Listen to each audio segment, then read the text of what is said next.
Assalamualaikum warahmatullahi wabarakatuh. Innal hamdalillah nahmaduhu wa nasta'inuhu wa nastaghfiruh wa na'udzu billahi min shururi anfusina wa min sayyiati a'malina. May yahdihillahu fala mudilla lahu wa may yudlil fala hadiya lahu. Asyhadu an la ilaha illallah wahdahu la syarika lahu wa asyhadu anna Muhammadan 'abduhu wa rasuluh.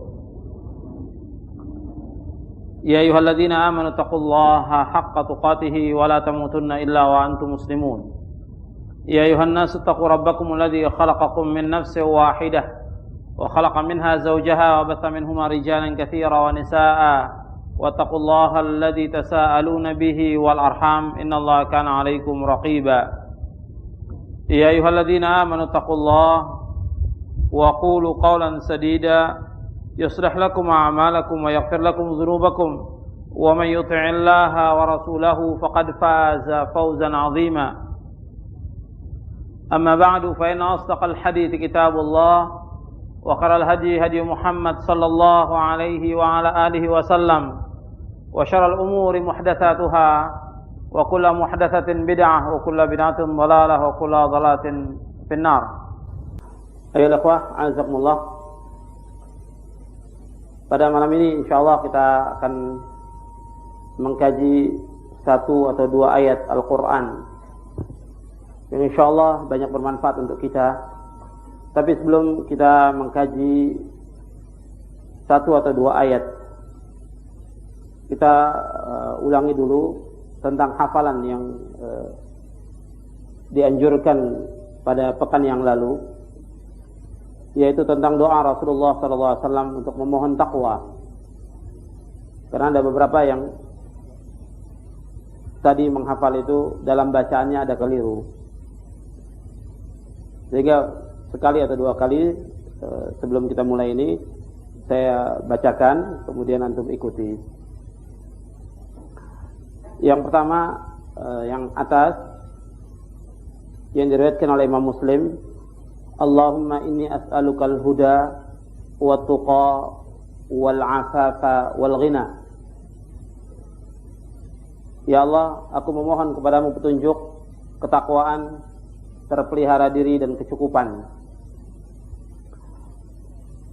Kemudian yang kedua, Allahumma inni a'udzubika minal ajzi wal kasal wal jubni wal bukhl wal harami wa azabil qabr. Allahumma ati nafsi taqwaha wa zakkiha anta khairu man zakkaha anta waliyuha wa maulaha. Allahumma inni a'udzu bika min ilmin la yanfa' wa min qalbin la yakhsha' wa min nafsin la tashba' wa min da'watin la yustajabu laha. Hadis ini sahih, diriwayatkan oleh Imam Muslim. Ya Allah, aku berlindung kepadamu dari kelemahan, kemalasan, ketakutan, kebakilan, umur pikun, dan siksa kubur. Ya Allah, berikanlah kepada hatiku takwa dan bersihkanlah, karena Engkaulah yang dapat membersihkannya. Engkaulah penolong dan pelindungnya. Ya Allah, aku berlindung kepadamu dari ilmu yang tidak bermanfaat, hati yang tidak khusyuk, nafsu yang tidak pernah puas, dan doa yang tidak dikabulkan. Sekarang saya minta bersamaan supaya antum lancar untuk menghafalkan ini. Allahumma inni as'alukal huda wa tuqa wal afafa wal ghina. Ini dibaca setiap waktu, antum bisa baca kapan saja. Sekarang doa yang kedua. Allahumma inni a'udzu bika minal ajzi wal kasali wal jubni wal bukhli wal harami wa azabil qabr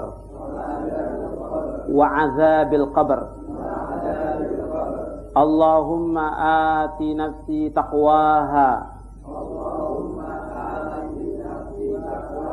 wa zakkiha anta khairu man zakkaha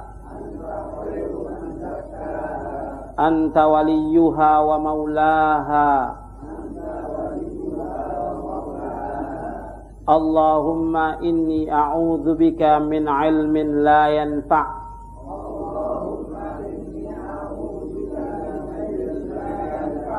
Allahumma inni a'udzu bika min ilmin la yanfa'.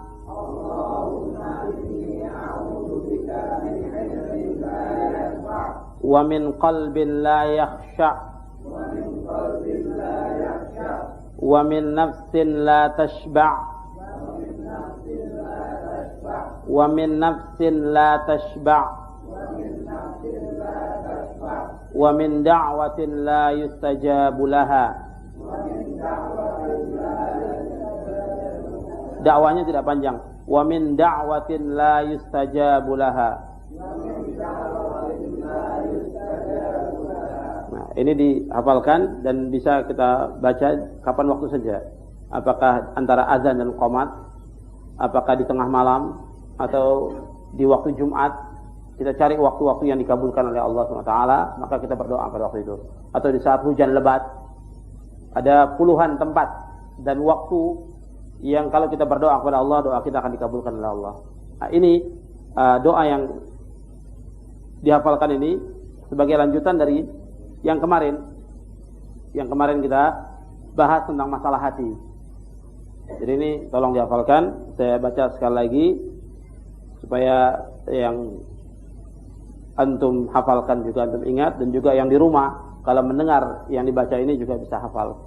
Saya ulangi satu kali lagi. Allahumma inni as'alukal huda wa tuqa wal afafa wal ghina. Ya Allah, aku memohon kepadamu petunjuk, ketakwaan, terpelihara diri dan kecukupan. Kemudian yang kedua, Allahumma inni a'udzubika minal ajzi wal kasal wal jubni wal bukhli wal harami wa azabil qabri. Allahumma ati nafsi taqwaha wa zakkiha anta khairu man zakkaha anta waliyuha wa maulaha. Allahumma inni a'udzu bika min ilmin la yanfa' wa min qalbin la yakhsha' wa min nafsin la tashba' wa min da'watin la yustajabu laha. Dua hadis ini hadis yang sahih. Yang terakhir yang saya baca ini artinya, ya Allah, aku berlindung kepadamu dari kelemahan. Al-ajiz yaitu kelemahan. Wal kasal, kemalasan. Wal jubni, ketakutan. Wal bukhli, kebahilan. Yaitu bakhil, kikir. Wal haram, umur pikun. Wa azabil qabr, dan siksa kubur. Jadi Allah, Nabi berlindung kepada Allah dari kelemahan, kemalasan, ketakutan, kebakhilan, umur pikun, dan azab kubur. Setelah itu Nabi minta kepada Allah agar hatinya diberikan ketakwaan. Allahumma ati nafsi taqwaha. Ya Allah, berikanlah kepadaku hati yang takwa. Wa zakkiha, dan bersihkanlah. Anta khairu man zakkaha, karena engkaulah yang dapat membersihkannya. Hanya Allah yang dapat membersihkan hati manusia. Anta waliyuha wa maulaha, engkaulah penolong dan pelindungnya. Allahumma inni a'udzubika min ilmin la yanfa'. Ya Allah, aku berlindung kepadamu dari ilmu yang tidak bermanfaat. Kadang-kadang orang belajar, lama dia belajar tapi ilmunya tidak bermanfaat. Dan kita berlindung kepada Allah dari ilmu yang tidak bermanfaat. Wa min qalbin la yakhsha', dan dari hati yang tidak khusyuk. Berlindung kepada Allah dari hati yang tidak khusyuk. Wa min nafsin la tashba', dan dari nafsu yang tidak pernah puas. Wa min da'watin la yustajabu laha, dan doa yang tidak dikabulkan. Jadi kita berlindung kepada Allah dari semua ini. Nah, kalau kita berdoa dengan ikhlas karena Allah dan keyakinan doa kita akan dikabulkan dan syarat-syarat doa itu terpenuhi, insyaallah doa kita akan dikabulkan. Sebab ada beberapa hal yang sebagai mawani'ud doa, pencegah doa. Ya, insyaallah suatu waktu kita akan bahas. Apa syarat dikabulkannya doa dan apa mawani'nya? Apa pencegahnya? Sebab ada beberapa hal yang kita sudah banyak berdoa kepada Allah tapi doa kita tidak dikabulkan. Itu ada penyebabnya. Ikhwan fillah, a'azakumullah. Malam ini kita mengkaji surah At-Tahrim. Kita mengkaji tafsir yang saya bawa, tafsir Ibnu Katsir, dan juga penjelasan ulama dari kitab yang lainnya. Antum lihat surah At-Tahrim, surah yang ke-66 ayat 6, selanjutnya ayat 7 dan ayat 8. Tapi kita yang pertama dulu yang menjadi pokok pembahasan kita, yaitu ayat yang ke-6 dalam surah At-Tahrim, surah yang ke-66 ayat 6.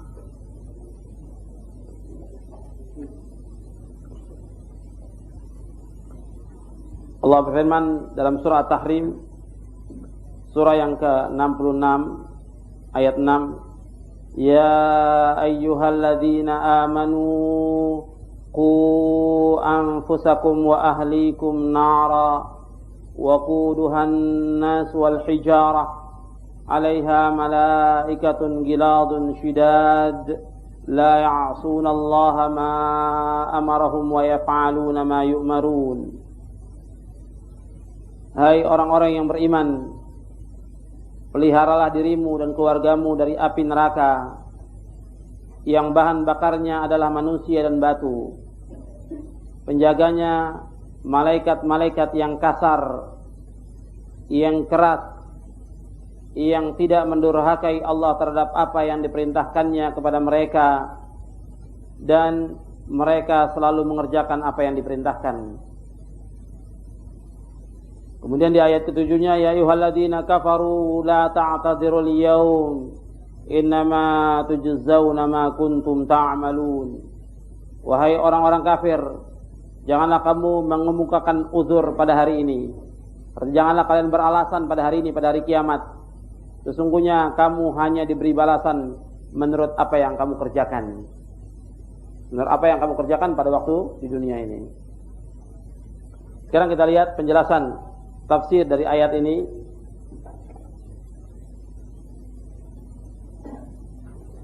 Dari surah At-Tahrim ayat 6. Dijelaskan dalam tafsir Ibnu Katsir, tafsir yang saya bawa, yaitu tafsir Ibnu Katsir. Kata Ibnu Katsir, qala Sufyan Ats-Tsauri an Ali radhiyallahu anhu fi qouli ta'ala ku anfusakum wa ahlikum nara. Telah berkata Sufyan Ats-Tsauri dari Ali bin Abi Thalib radhiyallahu anhu, jagalah diri kamu dan keluarga kamu dari api neraka. Antum lihat di dalam tafsir Ibnu Katsir dan juga dalam kitab-kitab yang lainnya, kalau disebutkan Ali bin Abi Thalib, disebutkan Ali radhiyallahu anhu. Tidak ada Ali karramallahu wajhah. Tidak ada dalilnya, tidak ada nas sama sekali yang menyebutkan tentang Ali karramallahu wajhah, kecuali orang-orang Syiah yang menyebutkan demikian. Jadi yang ada Ali radhiyallahu anhu, sebagaimana juga para sahabat yang lain, dan tidak ada perbedaan. Kemudian juga kalau antum baca dalam kitab-kitab disebutkannya Imam Ali, itu kata-kata imam itu harus dibuang. Kalau kita mau nyatakan juga imam, semua Imam Abu Bakar, kemudian Imam Umar, Imam Ali, dan Imam Utsman, atau Imam Utsman, Imam Ali. Tapi hanya khusus untuk Ali saja dikatakan sebagai imam, tidak ada nas sama sekali. Ini pun dari Syiah, kata-kata imam. Kalau disebutkan Imam Ali, kenapa tidak disebutkan Imam Abu Bakar, atau Imam Umar, atau Imam Utsman? Ini harus perhatikan, kalau kita baca buku, perhatikan itu. Ini sumbernya dari Syiah. Sekarang kita lanjutkan. Ya ayyuhalladzina amanu, wahai orang-orang yang beriman, Ku anfusakum, jagalah diri kamu, wa ahlikum, dan keluarga kamu, nara, dari api neraka. Bagaimana menjaganya? Menjaga diri dan keluarga dari api neraka dijelaskan dalam tafsir Ibnu Katsir ini, yaitu kata Ali bin Abi Thalib, adibuhum wa 'allimuhum, yaitu ajarkanlah adab kepada mereka dan ajarkan ilmu kepada mereka. Dalam tafsir Ad-Durrul Mansur oleh Imam As-Suyuti, ketika menyebutkan perkataan dari sahabat Ali, itu lebih lengkap lagi. Dalam tafsir Ad-Durrul Mansur oleh Imam As-Suyuti dikatakan, Ali mengatakan, "Allimu anfusakum wa ahlikumul khaira wa addibuhum." Yaitu kata Ali bin Abi Thalib, bagaimana cara menjaga diri dan keluarga dari api neraka? Kata Ali, "Allimu anfusakum wa ahlikumul khaira wa addibuhum." Ajarkan diri kamu dan keluarga kamu kebaikan dan ajarkan adab kepada mereka. Lebih lengkap lagi. Diajarkan kepada diri kamu dan keluarga kamu kebaikan dan ajarkan adab kepada mereka. Yang insya Allah nanti saya akan sebutkan bagaimana tentang tarbiyah, mendidik anak yang disebutkan oleh Ali bin Abi Thalib radhiyallahu anhu. Kemudian dibawakan oleh Al-Habib Ibnu Katsir, yaitu makna ku anfusakum wa ahlikum nara dari sahabat Abdullah bin Abbas. Kata Abdullah bin Abbas, i'malu bi ta'atillahi wattaqu ma'asillah wa'muru ahlikum bidzikri yunjikumullahu minan nar. Hendaklah kalian selalu beramal untuk taat kepada Allah, dan kalian takut dalam berbuat maksiat kepada Allah, dan perintahkanlah keluarga kalian untuk selalu berzikir kepada Allah, yang niscaya akan Allah selamatkan mereka dari api neraka. Kemudian Imam Mujahid mengatakan, "Qu anfusakum wa ahlikum nara, ittaqullaha wa awsu ahlikum bitaqwallah." Wa qala Qatadah, "Ta'muruhum bi ta'atillahi wa tanhahum an ma'siyatillahi wa an taquma 'alaihim bi amrillahi wa ta'muruhum bihi wa tusa'iduhum 'alaihi. Fa idza ra'aita lillahi ma'siyatan qaza'tahum anha wa zajartahum anha."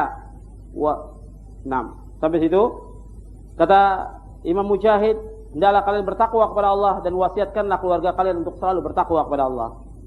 Kata Imam Qatadah, hendaklah kalian menyuruh mereka untuk taat kepada Allah dan melarang mereka dari berbuat maksiat kepada Allah. Dan hendaklah kalian menegakkan kepada mereka agar mereka selalu melaksanakan perintah Allah. Kalian suruh mereka dengan kebaikan dan bantulah mereka dalam berbuat kebajikan. Apabila kalian melihat mereka berbuat maksiat kepada Allah, maka hendaklah kalian larang dan kalian cegah. Begitu juga dikatakan oleh Imam Dhahhak dan Muqatil, haqqun 'alal muslimi ay yu'allima ahlahu min qarabatihi wa imaihi wa 'abidihi ma faradallahu 'alaihim wa ma nahahumullahu anhu. Kata Muqatil dan Dhahhak, wajib atas seorang muslim untuk mengajarkan keluarganya dan kerabatnya serta hamba-hambanya yang perempuan maupun yang laki apa-apa yang Allah wajibkan atas mereka dan apa-apa yang dilarang oleh Allah Subhanahu wa taala. Ikhwani fid din, a'azakumullah. Di dalam penjelasan para sahabat tabi'in, mereka semuanya menjelaskan tentang wajibnya kita menjaga diri kita dan keluarga kita dari api neraka. Kalau ada orang bertanya bagaimana menjaganya? Ya, menjaganya seperti yang disebutkan ini, yaitu yang pokok yang pertama kali untuk menjaga diri dan keluarga dari api neraka, yaitu kita harus mengajarkan kepada mereka kebaikan. Sekarang tidak mungkin bisa kita mengajarkan kebaikan kepada mereka kalau sendiri kita tidak belajar. Tidak akan mungkin. Kita tidak bisa mengajarkan kebaikan kepada mereka kalau kita sendiri tidak belajar tentang ilmu agama ini. Tidak belajar ilmu syar'i tidak akan bisa. Sebab menurut istilah orang Arab itu ada pepatah, faqidus syai' la yu'ti. Orang yang tidak punya sesuatu tidak akan bisa memberikan sesuatu. Kalau kita punya uang, kita akan bisa memberikan uang kepada seorang. Kalau kita punya barang, kita akan bisa berikan barang kepada seorang. Tapi kalau kita tidak punya sesuatu, tidak ada yang bisa kita berikan. Begitu juga kalau kita tidak punya ilmu agama, ilmu syariat, bagaimana kita akan ajarkan sesuatu kepada keluarga kita, kepada istri dan anak-anak? Tidak akan bisa. Maka ini tanggung jawab setiap kepala rumah tangga, bagaimana dia mengajarkan istrinya dan anaknya kepada kebaikan dan ketaatan kepada Allah, ketakwaan kepada Allah. Nah, kenyataan yang ada, yang kita lihat dalam keluarga-keluarga muslim, mereka tidak ada waktu dan tidak sempat untuk mengajarkan istrinya dan anaknya kebaikan. Bagaimana sudah saya jelaskan pada pekan yang lalu, bahwa waktu yang diberikan oleh Allah 24 jam, yang kita gunakan 8 jam untuk bekerja, 8 jam untuk tidur, 8 jam lagi kita untuk keluarga, tapi digunakan bukan untuk keluarga, bukan nasihati mereka, mendidik mereka, tapi kadang-kadang 8 jam yang sudah kita di luar kerja, manfaatkan lagi untuk yang lainnya, untuk teman, untuk sahabat, untuk main, untuk buang-buang waktu, untuk segala macam. Sehingga keluarga tidak ada waktu. Apakah untuk mengajarkan mereka yang hak, mengajarkan kebenaran, tidak ada waktu. Ya, ini tanggung jawab dan ini berdosa. Setiap kepala rumah tangga kalau membiarkan istrinya dan anaknya dia tidak tahu agama, sampai tua tidak pernah tahu tentang agama, tentang tauhid tidak tahu, tentang sholat tidak tahu, tentang akhlak tidak tahu, tentang adab tidak tahu, sampai baca Al-Quran tidak tahu. Bagaimana tanggung jawab seorang tua itu? Dan dia mas'ul amam Allah. Dia akan ditanya oleh Allah nanti pada hari kiamat, kenapa dia tidak ajarkan anaknya tentang yang pokok-pokok dalam masalah agama ini? Bagaimana dia akan bisa bertakwa kepada Allah kalau dia sendiri tidak tahu tentang ilmu agama? Tidak akan mungkin dia bisa tahu. Ya, tidak akan mungkin dia bisa bertakwa kepada Allah kalau keluarganya tidak mendidik anak-anaknya menjadi anak-anak yang benar. Dan bagaimana si anak ini akan mendoakan orang tuanya? Tidak akan mungkin bisa mendoakan orang tuanya. Sebab di antara yang akan mendapatkan ganjaran dan juga sebagai amal jariah kita, yaitu anak yang saleh. Waladun saleh yad'ulah, anak yang saleh yang mendoakan. Kalau kita sudah meninggal dengan amal kita dan dosa kita yang kita bawa ke liang kubur, maka yang bisa di antara yang menyelamatkan di samping amal-amal kita yang jariah, di antaranya juga anak. Sampai ada disebutkan dalam hadis bahwa ada seorang yang masuk surga dengan istighfar anaknya. Si anak selalu memintakan ampun untuk orang tuanya. Sekarang bagaimana si anak akan memintakan ampun sedangkan ayahnya sendiri atau ibunya tidak pernah mengajarkan kebaikan kepada anaknya, tidak mendidik agama kepada anaknya? Bagaimana si anaknya akan memintakan ampun? Bagaimana dikatakan oleh Nabi, waladun salih yad'ulah, anak saleh yang mendoakan. Jadi yang seperti ini kita dulu harus belajar. Sebagai seorang muslim kita harus belajar. Kemudian yang kedua kita harus ajarkan. Bagaimanapun juga kita harus bawa istri kita dan anak kita ke pengajian. Supaya mereka tahu, kita sudah tidak sanggup, kita bawa istri kita, anak kita pengajian. Sehingga mereka dengar langsung apa yang disampaikan oleh si Ustaz dari ayat-ayat dan hadis-hadis Nabi SAW. Sehingga paham mereka tentang agama. Sebab ini bukan masalah kecil. Masalah tanggung jawab kita di hadapan Allah nanti pada hari kiamat. Karena seperti yang sudah saya sebutkan, bahwa kita hidup mempunyai mas'ul tanggung jawab. Dan kita tidak diciptakan oleh Allah dengan sia-sia. Dan semuanya akan ditanyakan. Kita imma diperintah oleh Allah, imma dilarang. Dua itu. Maka begitu juga istri kita dan anak kita, imma diperintah, imma dilarang. Maka kita harus berusaha mengajarkan kepada mereka. Ajarkan ketaatan kepada Allah SWT. Yang pertama yang harus diajarkan kepada mereka yaitu tentang masalah tauhid. Sebab setiap kita bertanggung jawab di hadapan Allah. Dikatakan dalam hadis Nabi SAW, Nabi bersabda, dan insyaallah hadisnya semua sudah hafal. Nabi bersabda, kullukum ra'in wa kullukum mas'ulun an ra'iyyatih. Al-imamu ra'in wa mas'ulun an ra'iyyatih. Wal rajulu ra'in fi ahlihi wa huwa mas'ulun an ra'iyyatih. Wal mar'atu ra'iyatun fi baiti zawjiha wa mas'ulatun an ra'iyyatiha.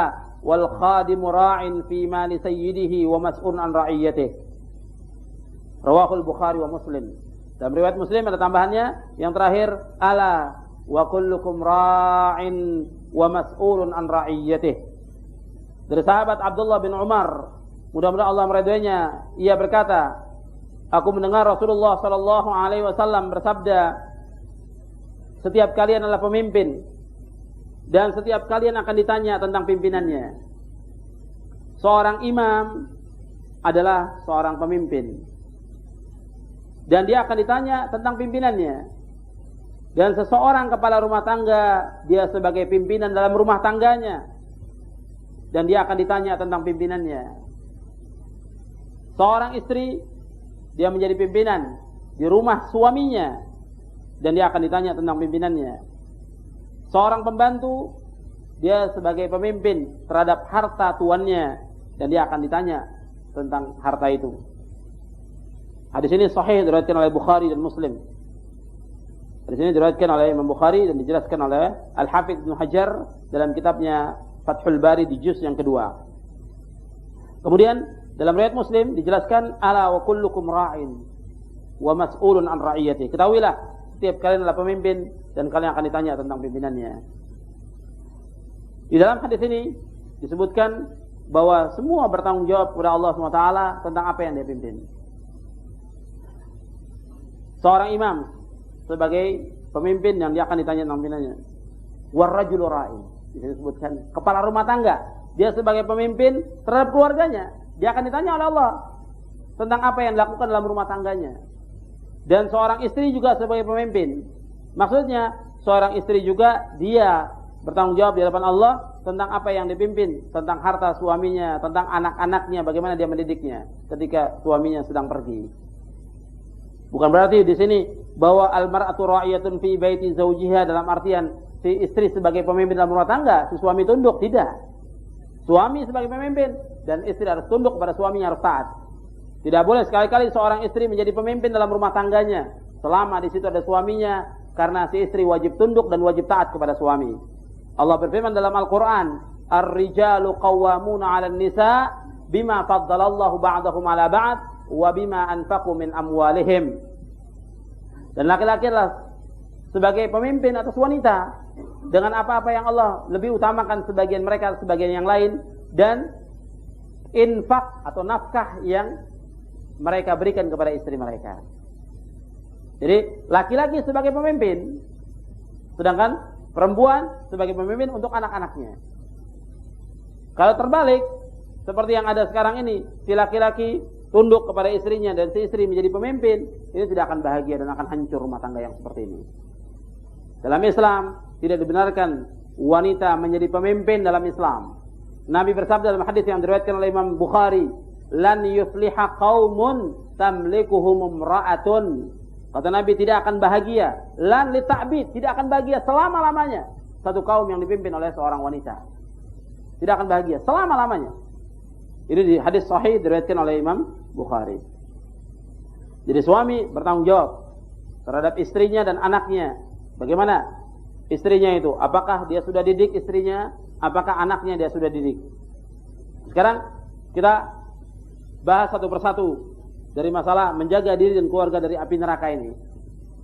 Soalnya nanti saya akan jelaskan lagi lanjutan dari ayat ini. Sekarang ketika kita berumah tangga, ini istri ini diberikan oleh si wali kepada kita sebagai amanah. Kata Nabi, akhadtumuhunna bi amanatillah wastahlaltum furujahunna bi kalimatillah. Kata Nabi, engkau ambil mereka dengan amanah dari Allah dan engkau halalkan kemaluan mereka dengan kalimat Allah. Jadi ketika si wali dari perempuan ini menyerahkan kepada kita, maka perempuan ini, si istri ini adalah sebagai amanah. Maka kewajiban si suami mendidik istri ini. Karena kewajiban si istri, ketaatan si istri setelah diserahkan oleh si wali kepada si suami, maka si suami lah yang bertanggung jawab berat di hadapan Allah, bukan bapaknya lagi, bukan walinya lagi. Karena itu ketaatan itu berpindah. Ketaatan yang terbesar kepada Allah dan Rasulnya dan kepada suami. Seorang istri, ketaatan yang terbesar kepada suaminya. Makanya dikatakan dalam hadis, kalau seorang wanita mengerjakan sholat yang 5 waktu, kemudian dia puasa di bulan Ramadan, kemudian dia jaga kehormatannya dan dia taat kepada suaminya, maka masuk surga. Kata Nabi, "Idza shallatil mar'atu khamsaha wa shamat syahraha wa hassanat farjaha wa ata'at ba'laha dakhalatil jannah min ayyi abwabil jannati sya'at." Kata Nabi dalam hadis yang sahih yang diriwayatkan oleh Imam Ahmad dan Ibnu Hibban. Kata Nabi, apabila seorang wanita itu salat yang 5 waktu, dia puasa Ramadan, dia menjaga kehormatannya dan dia taat kepada suaminya, maka dia masuk surga. Dari mana saja surga yang dia kehendaki? Dari pintu surga yang dia kehendaki. Jadi kalau taat si istri taat kepada suaminya, insyaallah dia akan mendapatkan jannah. Tentunya semua ketaatan ini fil ma'ruf, dalam semua kebaikan, tidak boleh taat dalam perbuatan maksiat. La ta'ata li makhluqin fi ma'siyatillah. Tidak boleh taat kepada makhluk dalam berbuat maksiat kepada Allah. Karena itu, setelah ketaatan yang terbesar kepada suami, kepada Allah dan Rasulnya dan kepada suami, maka si suami wajib mendidik istrinya. Pertama kali ketika dia mendidik istri, pertama kali itu harus diajarkan bagaimana dia mengenal Allah. Bagaimana dia mentauhidkan Allah.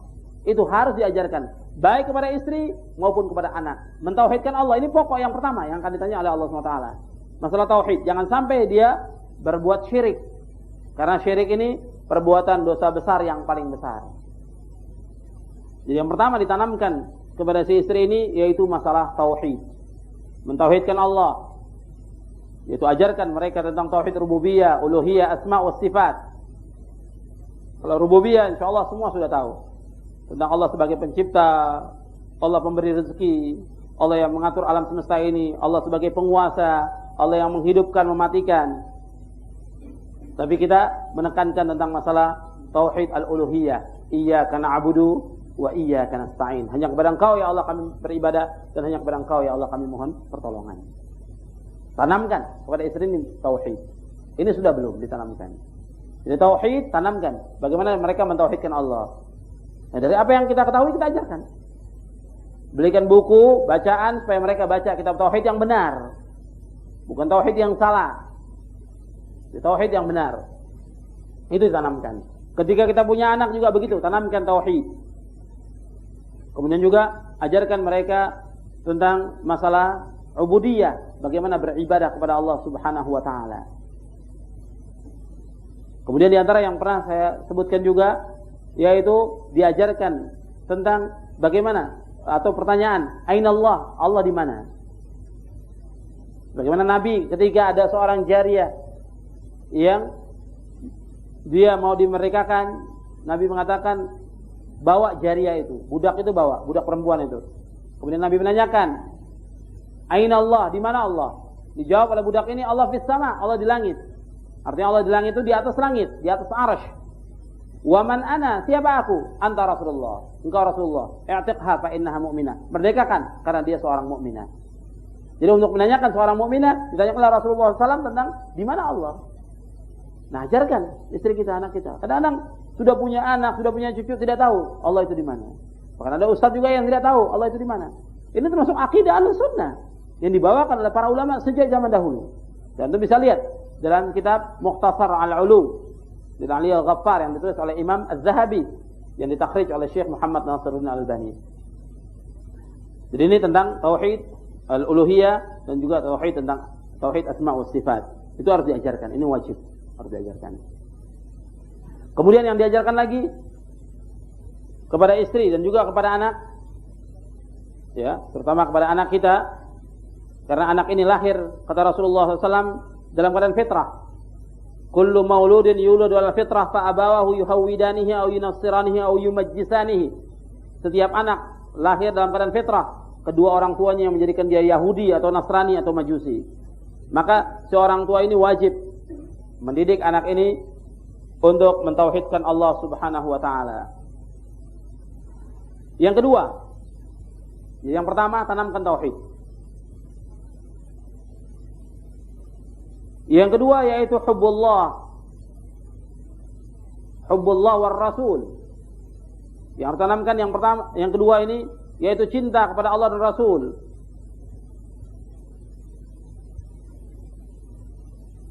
Cinta kepada Allah dan Rasul.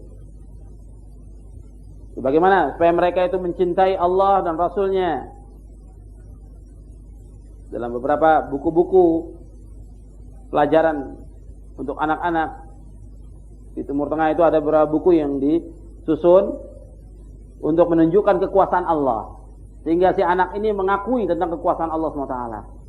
Yang dengan itu, dengan pengakuan dia atau dia melihat tentang kekuasaan Allah, dia akan cinta kepada Allah Subhanahu wa taala yang telah memberikan nikmat dan segala macam kepada manusia ini dan kepada seluruh alam semesta ini. Kemudian juga cinta kepada Rasulullah sallallahu alaihi wasallam. Karena dalam hadis Nabi sallallahu alaihi wasallam, Nabi bersabda, "Salasun man kunna fihi wajada bihinna halawatal iman. Man ahab ayyakuna Allah wa rasuluhu ahabba ilaihi mimma siwahuma. Wa ayyuhibbal mar'a la yuhibbu illa lillah. Wa ayyakrahu ayyuqzafa fin nar kama yakrahu wa ay yakraha ay ya'uda fil kufr kama yakrahu ay yuqzafa fin nar. Dalam hadis yang sahih yang diriwayatkan oleh Imam Bukhari Muslim, ada 3 perkara yang apabila seorang terdapat 3 perkara dalam dirinya itu, maka dia akan merasakan lezatnya iman. Yang pertama, hendaknya Allah dan Rasulnya lebih dia cintai daripada selain keduanya. Yang kedua, dia mencintai seorang yang dia tidak mencintainya melainkan karena Allah. Yang ketiga, dia tidak suka kembali kepada kekufuran sebagaimana dia tidak suka dicampakkan ke dalam api neraka.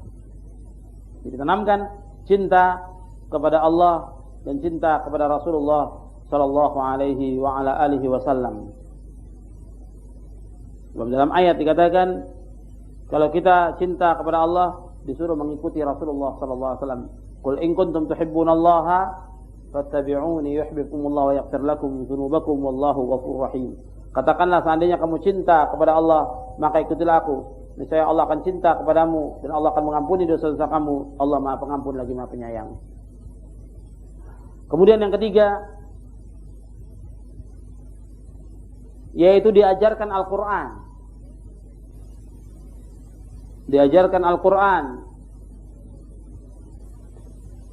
Ini setiap kepala rumah tangga dia harus mengajarkan istrinya, anaknya baca Al-Quran. Maka kita sejak kecil itu harus kita membaca Al-Quran. Makanya dahulu para sahabat, tabi'in, tabi'ut tabi'in, anaknya itu sejak kecil sudah diajarkan Al-Quran. Sejak kecil. Jadi tentang membaca Al-Quran itu sejak kecil mereka sudah tahu huruf-huruf Al-Quran. Nah kalau kita lihat sekarang kenyataan yang ada, banyak orang-orang tua itu yang lalai. Sampai si anak ini umur 7 tahun, 9 tahun, 10 tahun tidak tahu baca Al-Quran. Bahkan ada yang sampai umur 15 tahun, si anak tidak tahu baca Al-Quran. Bagaimana tanggung jawab dia di depan Allah? Seandainya si orang tua ini meninggal dan anak dalam keadaan tidak tahu apa-apa, berat tanggung jawabnya nanti di depan Allah pada hari kiamat. Jadi dia harus bagaimana mengajarkan si anak ini baca Al-Quran. Karena anjuran-anjuran untuk membaca Al-Quran banyak sekali. Kata Nabi, Iqra'ul Quran fa innahu ya'ti yaumal qiyamati syafi'an li ashabihi. Baca Al-Quran karena sungguhnya Al-Quran itu akan memberikan syafaat bagi orang yang membacanya nanti pada hari kiamat. Kemudian juga Nabi mengatakan, khairukum man ta'allama al-Quran wa 'allamahu. Sebaik-baik kalian adalah orang yang mengajarkan Al-Quran dan belajar Al-Quran dan mengajarkannya. Jadi harus bisa. Kalau masih ada orang yang belum bisa baca Al-Quran, dia sebagai kepala rumah tangga ya harus belajar secepatnya. Dan tidak ada istilah terlambat, tidak ada. Kalau dia belajar bahasa yang lain cepat, bisa.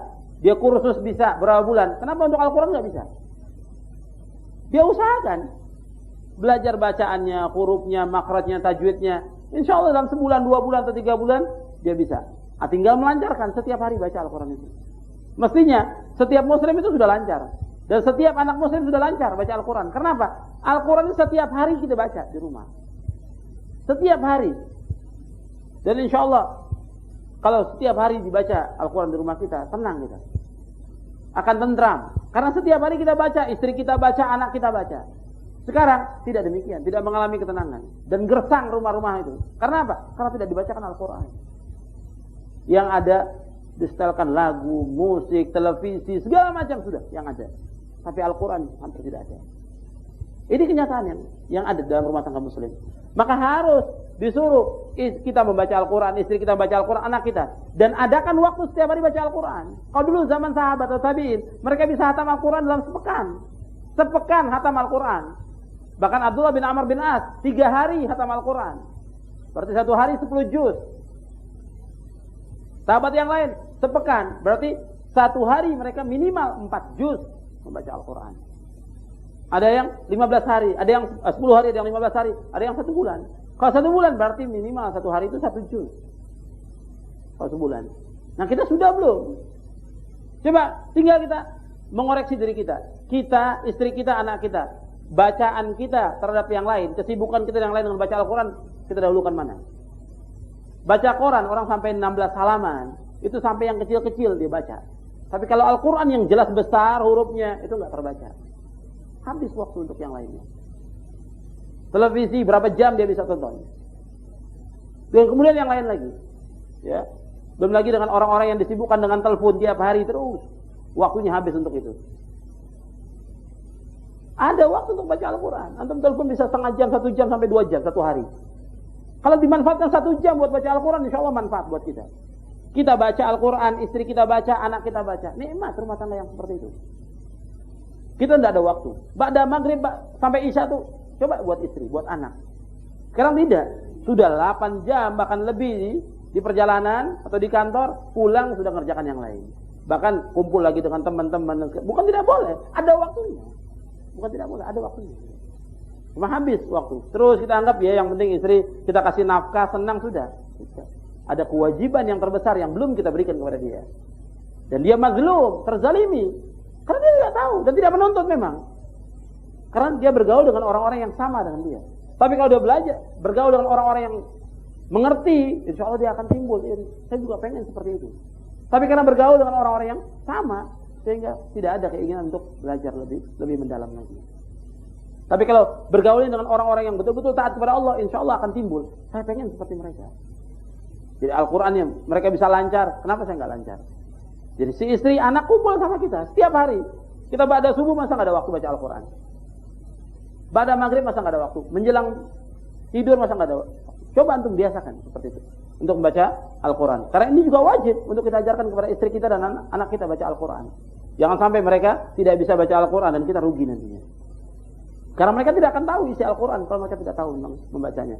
Bahkan derajat kita di sisi Allah SWT nanti di surga, diantaranya kalau kita banyak hafal Al-Quran. Nabi mengatakan, yuqalu li sahibil Quran, ikra' wartaqi, waratil kama kunta turattil fid dunya, fa inna manzilataka 'inda akhir ayatin kunta taqra'u biha. Nanti akan dikatakan kepada orang yang baca Al-Quran, yang hafal Quran, bacalah dan naik derajatmu di surga. Dan bacalah dengan tartil. Bagaimana engkau membaca dengan tartil pada waktu di dunia? Karena sungguhnya kedudukanmu di surga tergantung dari ayat yang terakhir yang kau baca. Hadis ini sahih, diriwayatkan oleh Imam Ahmad.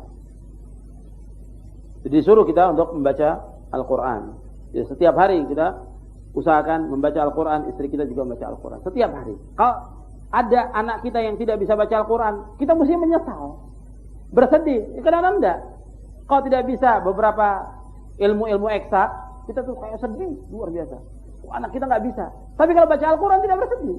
Sampai si anak umur 10 tahun, 15 tahun nggak ada. Mesti kita menyesal. Begitu 4 tahun atau 5 tahun tidak bisa baca Al-Quran, bagaimana tanggung jawab kita? Carikan guru. Kita bawa kemana sampai dia bisa baca Al-Quran. Mestinya seperti itu. Tapi kita terbalik sekarang ini. Kalau dia tidak bisa menghitung, tidak bisa ini, sudah bingung orang tuanya. Padahal ini dulu Al-Quran yang pertama yang harus diajarkan. Pertama kali itu. Itu yang diajarkan oleh para ulama. Maka antum lihat para ulama terdahulu, 7 tahun, 8 tahun hafal Al-Quran. 10 tahun hafal Al-Quran. Sekarang bapaknya saja juz amma enggak hafal. Juz amma enggak hafal. Bacaan sampai cuma wadduha, watin, terwal fajri enggak hafal. Ya gimana? Kita harus berusaha meningkat. Kalau untuk ilmu yang lain atau keduniaan atau masalah harta atau masalah pekerjaan, bagaimana kita meningkatkan? Tapi giliran agama, enggak, sudah pas-pasan enggak apa-apa lah sudah. Ya, kita berusaha meningkatkan. Karena kita juga ingin mendapatkan ilmu yang bermanfaat dan kita bisa amalkan dan bisa kita ajarkan kepada keluarga kita. Kemudian yang kelima. Yang keempat yaitu kita ta'limuhu as-sunnah wa tarbiyatuhu 'alaiha. Yaitu mengajarkan kepada anak ini sunnah dan kita mendidik di atas sunnah.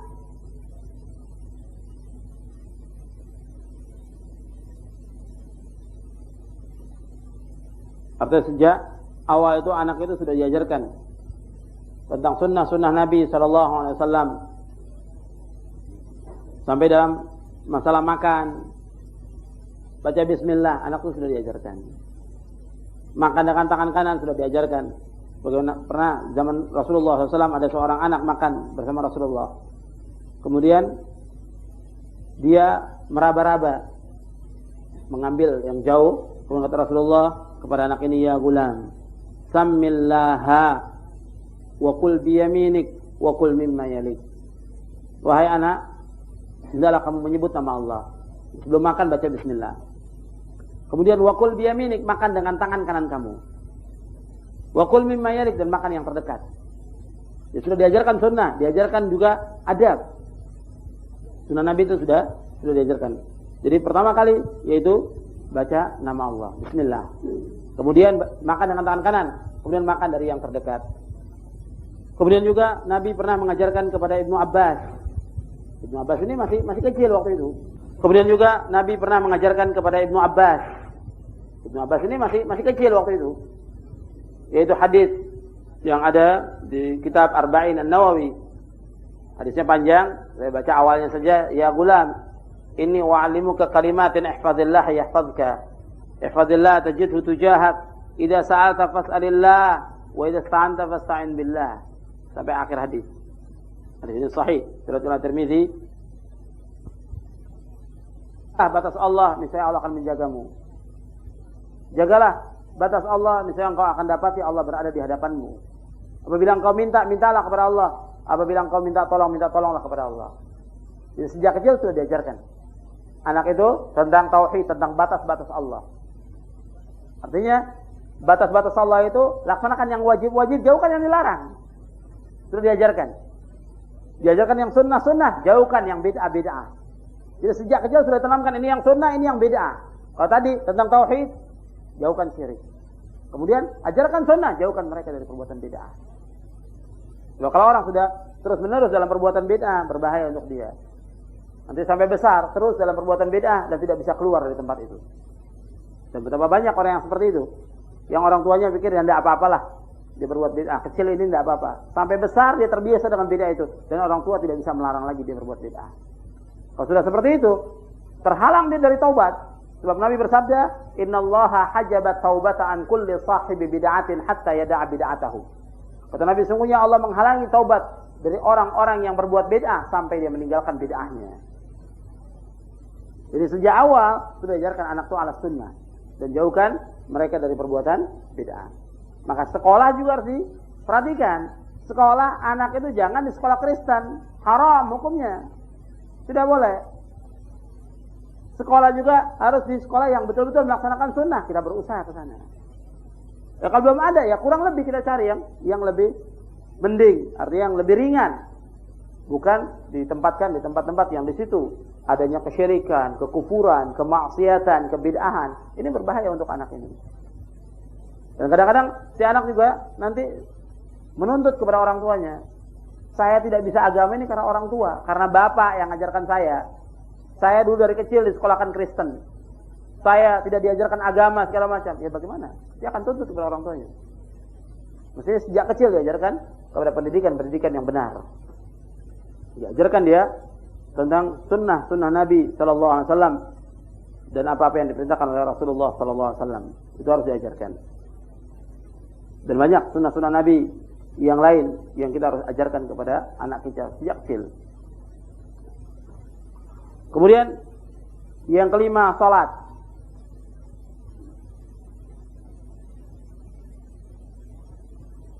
Itu salat ini harus diperhatikan. Nabi Sallallahu Alaihi Wasallam memerintahkan kita untuk mengajarkan anak ini 7 tahun untuk salat. Dibawakan oleh Al-Hafidz Ibnu Katsir dalam tafsirnya hadis yang sahih yang diriwayatkan oleh Abu Dawud, Tirmizi dan yang lainnya, muru auladakum bis salati wa hum abna'u sab'in wadribuhum 'alaiha wa hum abna'u 'ashrin wa farriqu bainahum fil madaji. Perintahkanlah anak kamu salat ketika mereka berumur 7 tahun. Dan apabila sampai 10 tahun mereka belum salat, pukullah dan pisahkan tempat tidur mereka. Jadi Nabi sallallahu alaihi wasallam memerintahkan, umuru auladakum bis salati wa hum abna'u sab'in wadribuhum 'alaiha wa hum abna'u 'ashrin wa farriqu bainahum fil madaji'. Perintahkan anak itu salat 7 tahun. Umur 7 tahun harus sudah salat. Kemudian 10 tahun tidak salat harus dipukul dan pisahkan tempat tidur. Antara anak laki dan anak perempuan harus dipisahkan tempat tidurnya. Anak laki dan anak perempuan itu harus dipisahkan tempat tidurnya. Dan ini perintah wajib. Kalau 10 tahun tidak sholat, pukul, bukan dibiarkan. Kalau ada yang bilang bahwa pukul itu nanti menyakitkan segala macam, tidak. Ini Rasulullah yang merintahkan. Tidak ada pendidik di dunia ini yang paling baik melainkan Rasulullah SAW. Tidak ada pendidik di muka bumi ini yang paling baik melainkan Rasulullah SAW. Rasulullah mendidik, yaitu 10 tahun tidak sholat, pukul. Kemudian tempat tidur pisah antara anak laki dengan anak perempuan harus dipisahkan. Ya umur itu 10 tahun itu harus dipisahkan. Jadi sholat ini harus diperhatikan. Dalam Al-Quran banyak sekali perintah-perintah sholat. Bahkan Allah memerintahkan dalam Al-Quran dalam surah Thaha ayat 132 Allah berfirman, wa'mur ahlaka bis salati wastabir 'alaiha la nas'aluka rizqa nahnu narzuquk wal 'aqibatu littaqwa. Perintahkan keluarga kamu sholat. Wa'mur ahlaka bis salati wastabir 'alaiha. Dalam surah Thaha surah yang ke-20 ayat 132 Allah berfirman, wa'mur ahlaka bis salati wastabir 'alaiha. Perintahkanlah keluargamu salat dan bersabarlah atasnya. La nas'aluka rizqa nahnu narzuquk. Kami tidak meminta rezeki kepadamu dan kamilah yang memberikan rezeki kepadamu. Wal 'aqibatu littaqwa, dan akibat yang baik adalah bagi orang yang bertakwa.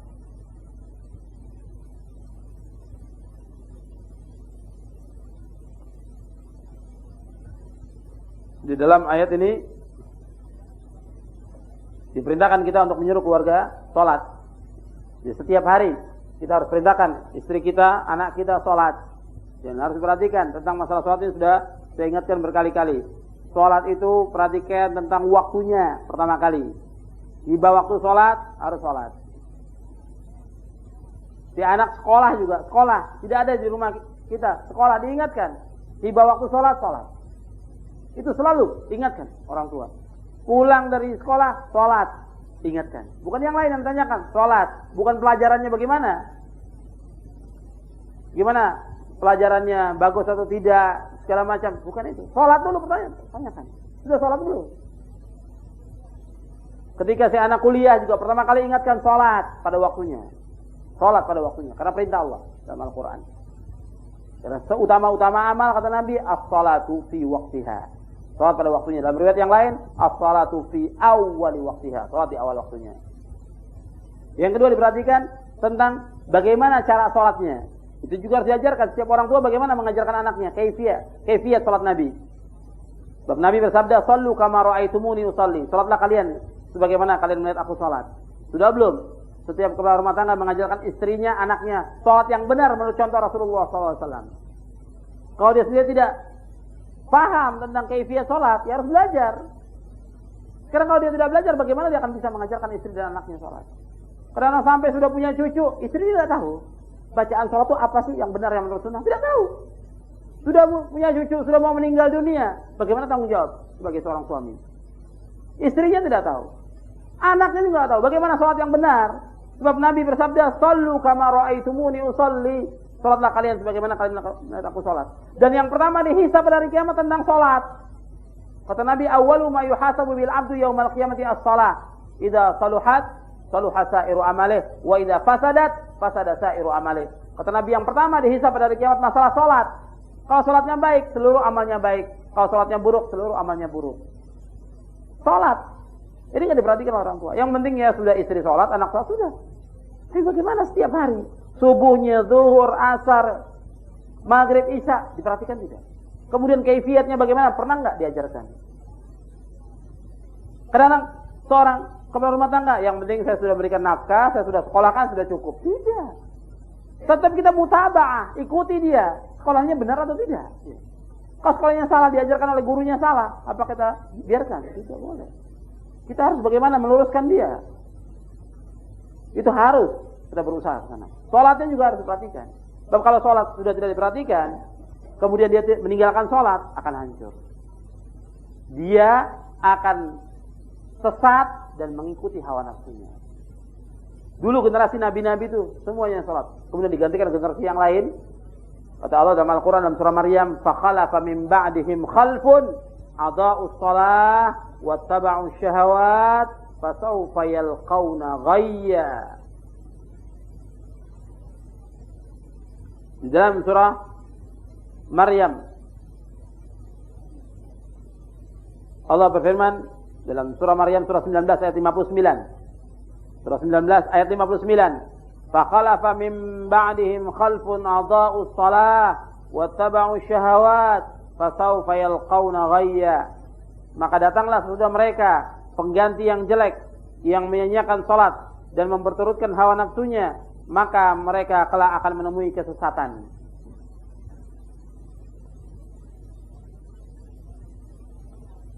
Jadi kalau orang sudah menyanyiakan salat, mereka akan mengikuti hawa nafsu dan mereka akan sesat.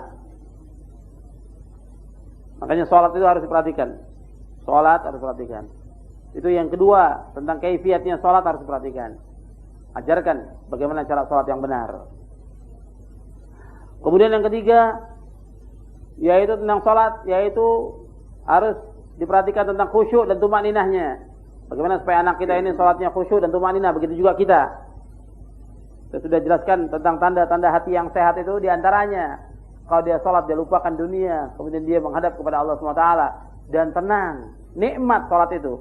Sebagaimana Nabi mengatakan, wa ju'ilat qurratu 'aini fis shalah, dijadikan ketenangan, kesejukan hatiku dalam salat. Nikmat.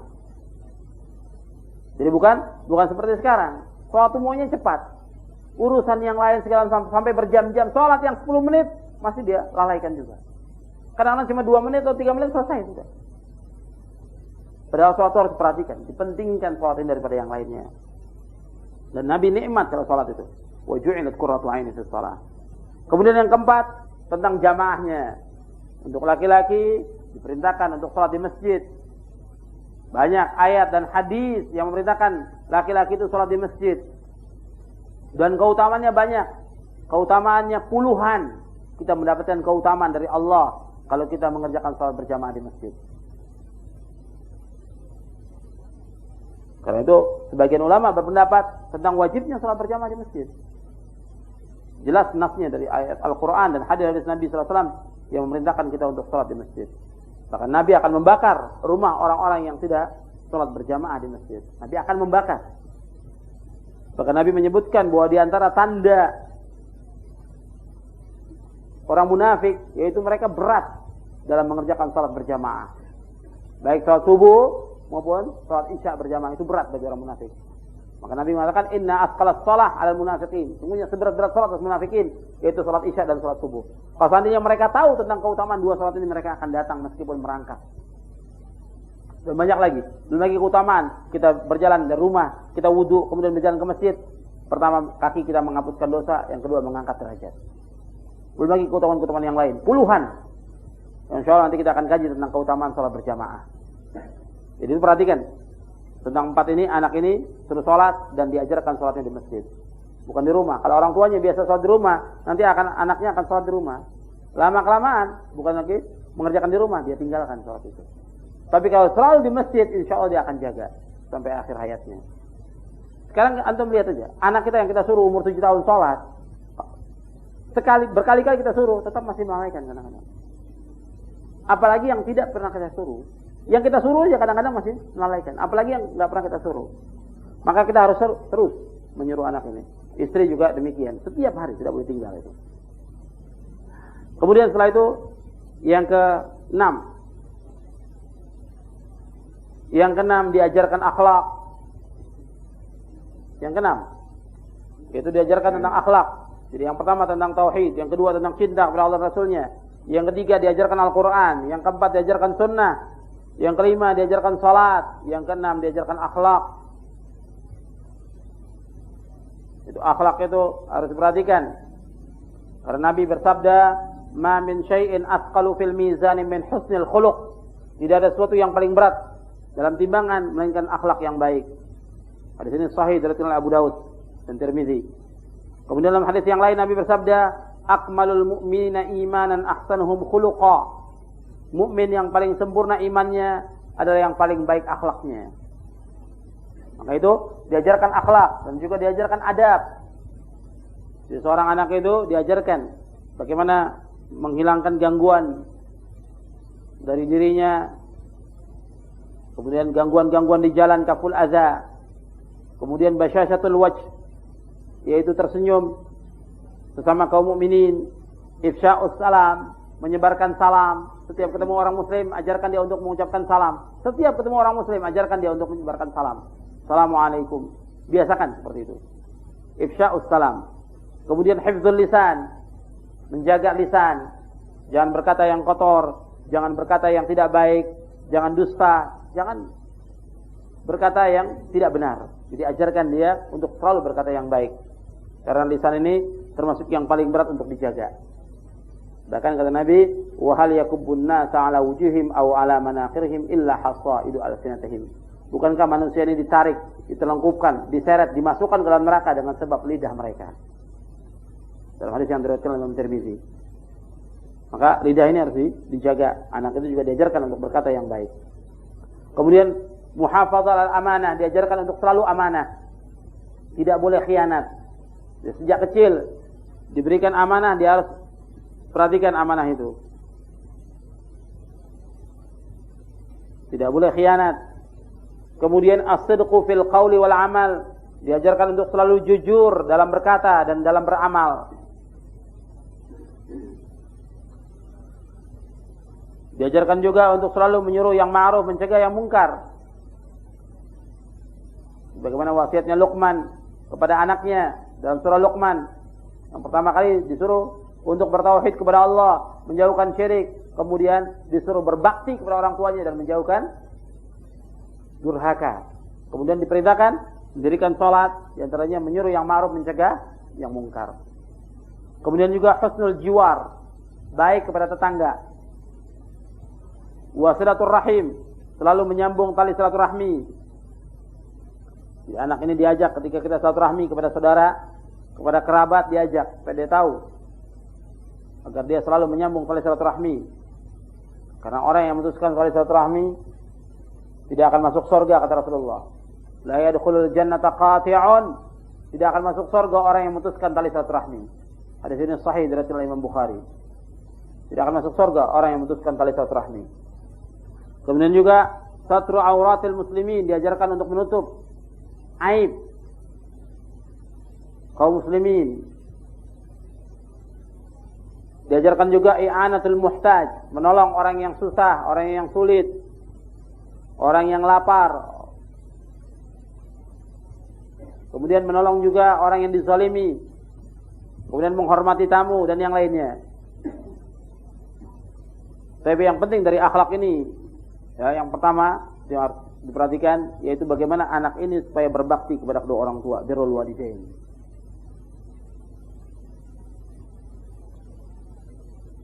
Sebab anak yang durhaka dia tidak akan masuk surga.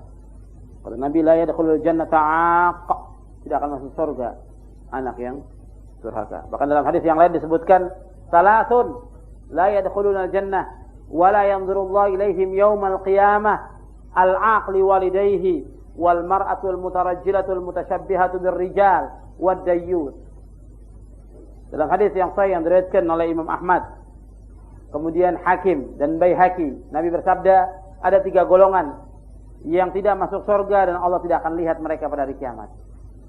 Yang pertama, al-aqli walidayhi, anak yang durhaka kepada kedua orang tuanya. Ini tidak masuk surga dan Allah tidak lihat pada hari kiamat. Karena itu kita didik anak ini supaya menjadi anak yang saleh. Bagaimana anak yang saleh? Seperti yang tadi saya sebutkan. Untuk menjadi anak yang saleh, ajarkan tauhid, ajarkan sunnah, baca Al-Quran, salat segala macam, supaya dia menjadi anak yang saleh, yang berbakti kepada orang tua. Ajarkan akhlak. Kemudian yang kedua, yaitu perempuan yang berpakaian menyerupai laki-laki. Ini juga termasuk yang tidak dilihat oleh Allah dan tidak masuk surga. Yang ketiga, yaitu ad-dayyus. Ad-dayyus ini dalam riwayat Imam Ahmad dikatakan alladzi yuqirru fi ahli al-khubsa, yaitu orang yang membiarkan kejelekan dalam rumah tangganya. Ya, anaknya berpacaran atau berzina dibiarkan oleh orang tuanya. Berdua dengan laki-laki aja sudah aib. Seorang anak laki-laki dan anak perempuan berdua ini sudah aib. Karena dalam Islam tidak boleh. Laki-laki dan perempuan berduaan tidak boleh, kata Rasulullah, la yakhluwanna rajulun bimra'atin illa wa ma'ahadhi mahramin. Tidak boleh seorang laki-laki berduaan dengan seorang perempuan kecuali bersamanya seorang mahram. Tidak dibenarkan. Dan ini akan membawa kepada zina. Allah sudah berfirman dalam Al-Quran, "Wala taqrabuz zina, innahu kana fahishatan wa sa'a sabila." Janganlah kalian mendekati zina, karena sesungguhnya zina itu sejelek-jelek jalan dan perbuatan yang keji.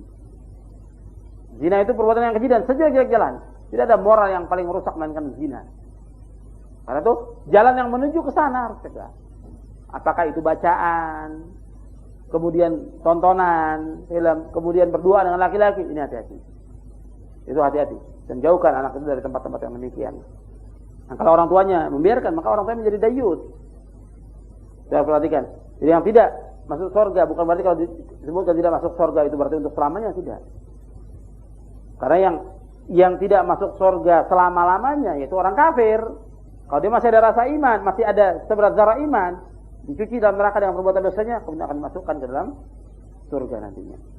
Yang pertama, anak yang durhaka ini yang tidak dilihat oleh Allah, yang tidak masuk surga. Yang kedua, ini perempuan yang merupakan seperti laki-laki. Ini juga perlu saya ingatkan. Ini tanggung jawab seorang suami. Dia harus jaga istri dan anaknya dari api neraka. Maka diantaranya, seorang istri harus berpakaian busana muslimah. Tadi belum saya sebutkan.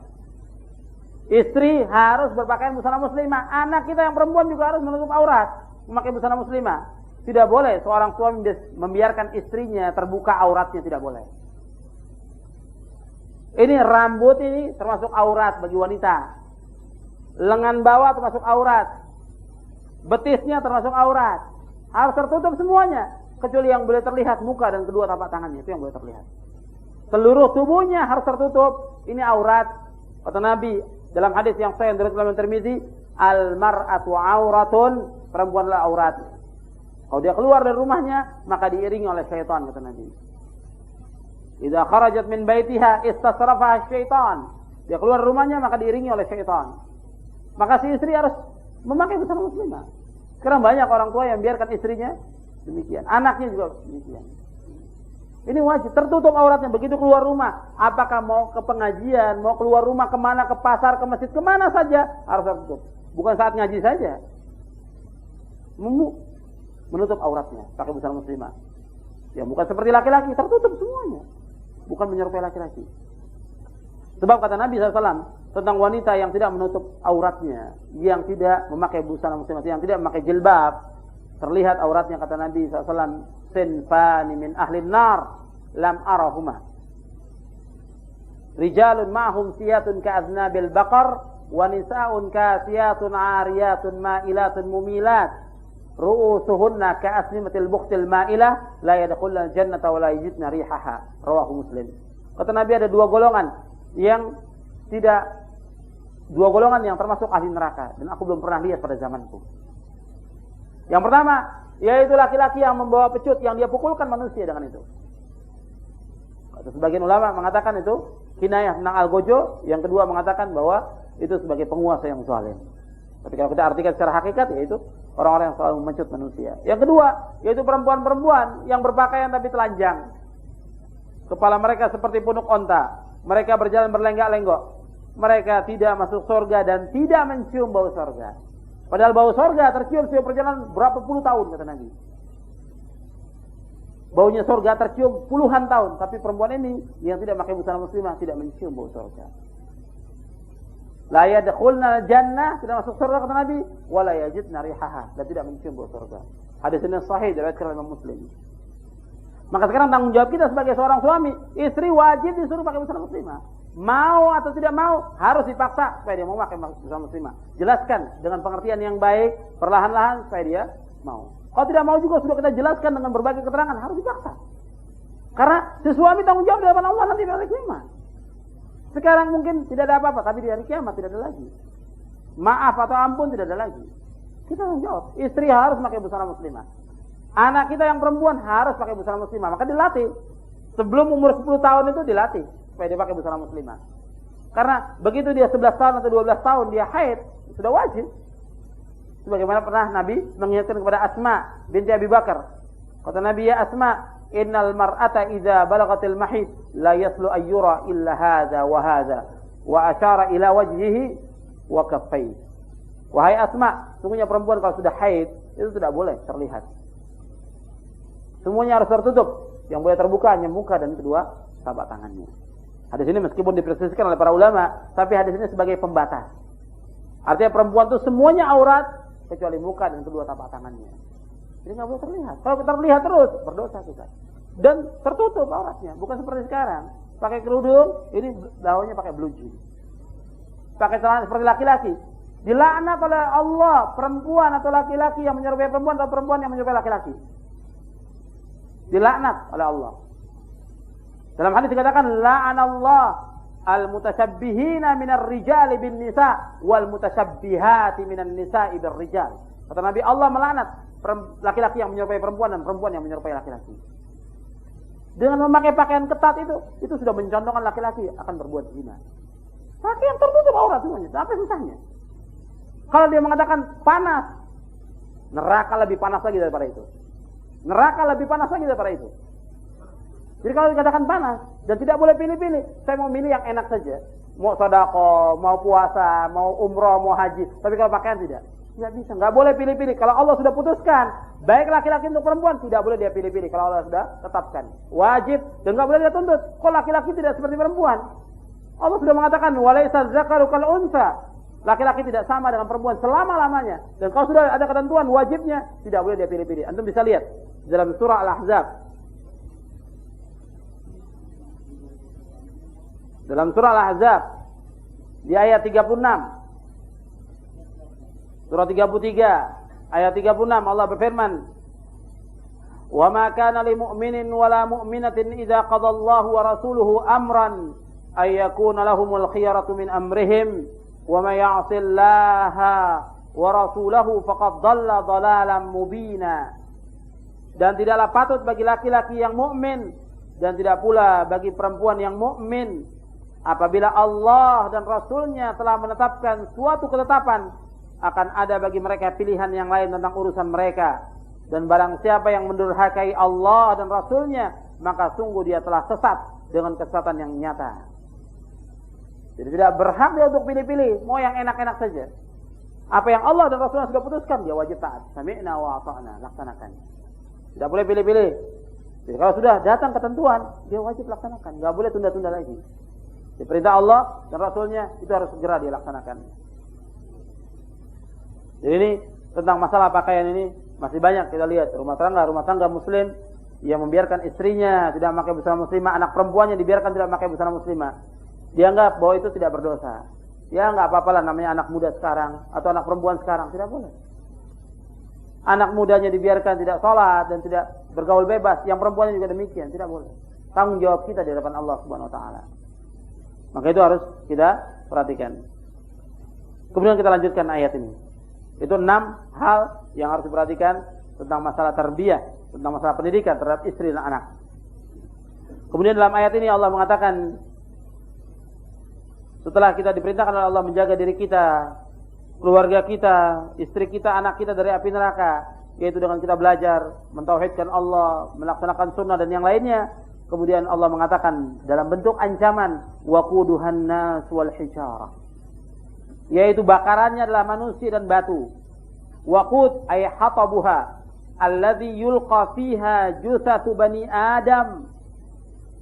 Bakarannya adalah kayu bakarnya, yaitu yang dilemparkan padanya bangkai-bangkai anak Adam. Wal hijarah, dan batu-batu, yaitu al-murad al-asnam allati tu'bad, yaitu berhala-berhala yang disembah. Bagaimana Allah berfirman, innakum wa ma ta'buduna min dunillahi hasabu jahannam. Sesungguhnya kalian dan apa yang kalian sembah itu adalah merupakan kayu bakarnya neraka jahannam. Kemudian Nabi SAW pernah ditanya, dalam riwayat ini disebutkan oleh seorang syekh, orang tua, ketika Nabi membacakan ayat ini, ya Rasulullah, hijaratu jahannam ka hijarati dunia, apakah batu-batu neraka jahanam itu seperti batunya dunia? Nabi bersabda, walladzi nafsi biyadihi la sakhratun min sakhari jahannam a'zam min jibali dunya kulliha. Kata Nabi, demi yang diriku di tangannya, sesungguhnya satu bongkah batu di neraka jahanam itu lebih besar dari gunung-gunung yang ada di muka bumi semuanya. Satu bongkah itu sebagai bakaran neraka jahanam itu itu lebih besar dari semua gunung yang ada di muka bumi ini. Kemudian kata Ibnu Katsir, fawaqa'a asy-syaikhu maghsyiyan 'alaihi. Kemudian syekh yang bertanya itu dia pingsan ketika mendengar sabda Nabi sallallahu alaihi wasallam. Kemudian Nabi meletakkan tangannya di dadanya, dada orang itu. Kemudian Nabi melihat masih berdetak jantungnya. Kemudian Nabi mengatakan, "Ya syekh, qul la ilaha illallah." Katakan la ilaha illallah. Kemudian dia mengatakannya, kemudian Nabi menyebutkan fabasysyarahu bil jannah. Nabi memberikan kabar gembira dengan surga. Tapi riwayat ini dikatakan oleh Ibnu Katsir, hadza haditsul mursalun gharib. Kemudian ancaman yang lain lagi, alaiha malaikatun giladun syidad. Di atasnya, di atas neraka itu adalah malaikat-malaikat yang kasar, yang kejam. Dijelaskan oleh Ibnu Katsir, ay tiba'uhum ghalidhah qad nuzi'at min qulubihimur rahmah bil kafirina billah. Bahwa mereka itu kasar dan sudah dicabut, mereka bengis, dicabut dalam hati mereka itu rasa kasihan.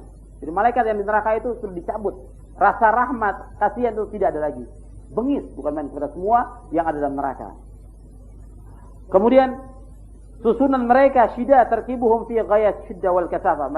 Malaikat itu tubuhnya itu besar, kekar dan tebal. Sampai disebutkan dalam riwayat Ibnu Abi Hatim dikatakan, "Idza wasala awwalu ahli an-nar ila an-nar wajadu 'ala al-babi 400,000 min khazanati jahannam sudun wujuhum kalihatun anyabuhum qad naza'allahu min qulubihimur rahmah laisa fi qalbi wahidin minhum mithqalu dzarratin minar rahmah walau tira tayr min mankibi ahadihim la tara shahrayn qabla an yablugha mankibahu al-akhar thumma yajiduna 'ala al-babi 19 ardu sadri ahadihim 70 kharifan thumma yahwuna min babin ila babin 500 sanah thumma yajiduna 'ala kulli babin minha mithlu ma wajadu 'ala al-babil awwal hatta yantahu ila akhiriha." Kata Ikrimah mengatakan, apabila yang pertama manusia ini masuk ke dalam neraka, mereka akan dapati di pintu neraka itu, yaitu 400 penjaga neraka jahanam. 400.000 yang muka mereka hitam dan taring mereka itu keluar. Dan Allah mencabut dari hati mereka rasa kasih sayang. Sedikit pun tidak ada rasa, seberat zarah pun tidak ada rasa kasih sayang kepada penghuni neraka. Kalau seandainya burung itu terbang dari pundaknya ke pundak berikutnya, itu burung itu akan terbang sejauh perjalanan 2 bulan baru sampai. Jadi penghuni neraka itu yang menjaga neraka itu, yang 400.000, itu dari pundaknya ke pundak berikutnya, satu malaikat ini itu sejauh perjalanan burung 2 bulan. 2 bulan terbang baru sampai ke pundak yang berikutnya. Kemudian mereka akan dapati lagi di pintu itu 19 penghuni, artinya 19 penjaga. Dan luasnya dada mereka yaitu sejauh perjalanan 70 tahun. 70 kharifa. Kemudian mereka masuk lagi ke bawah, ke pintu yang paling bawah lagi, itu sejauh perjalanan 500 tahun. Dan mereka akan dapati setiap pintu seperti itu yang mereka dapati dalam. Jadi setiap neraka itu pintu-pintunya itu paling bawah, itu seperti itu, sejauh perjalanan 500 tahun. Antara tingkatan neraka ke tingkatan yang paling bawah, terus seperti itu. Ini dijelaskan oleh Al-Hafidz Ibnu Katsir dalam tafsirnya. Jadi menunjukkan bahwa di neraka itu kejam dan orang yang masuk neraka waliyadzubillah. Maka Allah menyebutkan dengan neraka ini supaya kita berhati-hati. Karena banyaknya manusia kadang-kadang ketika diingatkan mereka lalai. Tapi Allah ingatkan tentang masalah diri dan keluarga ini, Allah ingatkan dengan neraka supaya manusia takut. Dan betul-betul dia memperhatikan dirinya dan memperhatikan keluarganya agar dia menjaga jangan sampai dirinya dan keluarganya masuk ke dalam neraka. Kemudian la ya'sunallaha ma amarahum wa yaf'aluna ma yu'marun. Malaikat-malaikat ini tidak pernah berbuat maksiat kepada Allah dan mereka melaksanakan apa yang Allah perintahkan. Ai mahma amarahum bihi ta'ala yubadiru ilaihi la yata'akhkharuna anhu tarfata 'ainin wa hum qadiruna 'ala fi'lihi laisa bihim 'ajzun anhu. Dan kapan saja Allah memerintahkan kepada mereka, mereka segera melaksanakan dan mereka tidak menunda-nunda. Meskipun hanya sekejap mata mereka tidak menunda. dan mereka mampu untuk melaksanakannya, dan mereka tidak lemah dalam melaksanakan perintah-perintah Allah Subhanahu wa taala. Ini yang disebutkan oleh Allah tentang malaikat yang menghuni neraka, bahwa mereka tidak pernah berbuat maksiat kepada Allah Subhanahu wa taala, dan mereka melaksanakan apa yang diperintahkan. Karena itu kita harus berhati-hati, karena ini ancaman Allah tentang masalah neraka. Kita harus hati-hati dan kita harus menjaga diri kita dan keluarga kita dari api neraka. Karena kullukum ra'in wa kullukum mas'ulun an ra'iyatihi. Setiap kamu adalah pemimpin dan setiap kamu akan ditanya tentang pimpinannya. Dan kita sebagai ra'in fi ahli baitihi. Jadi kita sebagai kepala rumah tangga, sebagai penanggung jawab dalam rumah tangga kita, maka harus diperhatikan. Kalau orang dalam rumah tangganya sudah tidak bisa jadi pemimpin, maka di luar rumah tidak bisa jadi pemimpin selama-lamanya. Kalau dalam rumah tangga dia tidak bisa menjadi pemimpin untuk istri dan anaknya, maka di luar dia tidak bisa jadi pemimpin. Ya kalau seandainya dia jadi pemimpin, dia tidak akan bisa. Bagaimana dia akan memimpin umat, mimpin istri dan anaknya tidak bisa mau memimpin umat. Ini yang seperti ru'asa, juhala, pemimpin-pemimpin yang bodoh. Mendidik istri dan anaknya tidak bisa, bagaimana akan memimpin umat? Maka dia harus memimpin istrinya dan anaknya, dan dia selalu memperhatikan tentang akidah, kemudian tentang sunnah, tentang membaca Al-Quran, tentang pakaian, tentang adab, tentang akhlak, tentang sholat, itu harus perhatikan setiap hari. Istrinya, anaknya, kemudian orang-orang yang di rumah itu. Di antaranya pembantu kita juga harus perhatikan. Supir kita harus juga kita perhatikan. Karena dia di bawah tanggung jawab kita. Kita ingin masuk surga, istri kita ingin masuk surga, anak kita masuk surga, supir dan pembantu kita pun ingin masuk surga. Bukan dia tidak masuk surga, cuma mereka jahil, tidak tahu. Mereka tergantung kita. Kalau kita suruh, insya Allah dia akan mau laksanakan. Tapi kita tutup dia dari semua kemauan ingin berbuat kebaikan. Kita tutup. Semua kita suruh, yang penting kita gaji. Tapi pendidikan nggak pernah diberikan. Bertanggung jawab. Istri kita, anak kita, supir kita, dan pembantu kita. Setiap hari kerja dari mulai subuh sampai malam. Terus seperti itu. Kapan dia dapat pengetahuan agama? Sampai kapan? Baca Quran sampai nggak bisa kadang-kadang. Kita pakai puluhan tahun tapi nggak bisa baca Al-Quran. Itu perhatikan. Mereka juga punya hak yang harus kita penuhi haknya. Kita punya hak, istri kita punya hak, anak kita punya hak, supir kita dan pembantu kita juga punya hak yang harus kita penuhi. Mereka ingin masuk surga seperti kita masuk surga.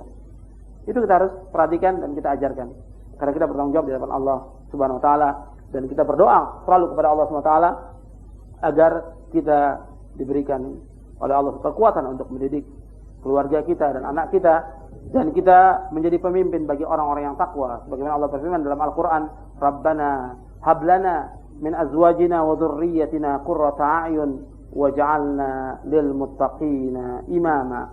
Allah berfirman di dalam surah Al-Furqan, di ayat yang terakhir, antum hafalkan doa ini untuk antum baca, supaya kita menjadi pemimpin dalam rumah tangga kita, dan anak-anak kita menjadi qurratu a'yun, yaitu yang menyejukkan mata kita dan hati kita. Allah berfirman dalam surah Al-Furqan ayat 74, Rabbana walladzina yaquluna Rabbana hab lana min azwajina wa dhurriyyatina qurrata a'yun waj'alna lil muttaqina imama. Dan orang-orang yang berkata, wahai Rabb kami, anugerahkanlah kepada kami istri-istri kami dan keturunan kami sebagai penyenang hati, dan jadikanlah kami imam bagi orang-orang yang bertakwa. Jadi ini kita berdoa kepada Allah, Rabbana hab lana min azwajina wa dhurriyyatina qurrata a'yun waj'alna lil muttaqina imama. Rabbana hab lana min azwajina wa dhurriyyatina qurrata a'yun waj'alna lil muttaqina imama. Amin ya rabbal alamin. Wa sallallahu nabiyana Muhammadin sallallahu alaihi wasallam. Mudah-mudahan yang kita kaji pada malam ini bermanfaat untuk saya dan juga untuk antum sekalian, dan juga kita berusaha untuk merubah diri kita dan keluarga kita untuk menjadi yang lebih baik. Terutama kita yang sudah ngaji harus lebih baik daripada sebelumnya. Keluarga kita yang sudah ngaji, keluarga kita harus berbeda dengan yang lainnya dari keluarga yang tidak pernah ngaji. Wa sallallahu nabiyana Muhammadin sallallahu alaihi wasallam. Subhanakallahumma wa bihamdik, asyhadu an la ilaha illa anta astaghfiruka wa atubu ilaik.